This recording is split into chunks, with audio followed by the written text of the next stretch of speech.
A small bird. Snow covers the forest ground. No sign of life. Around me, quietly, the earth sleeps. I feel alone, little, and meek. A snow-covered branch curves down.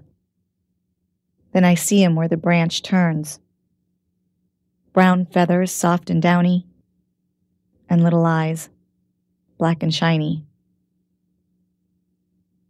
He and I are alike. Two small sparks of humble life in this stillness vast and white. Silence, shadow, snow, and light.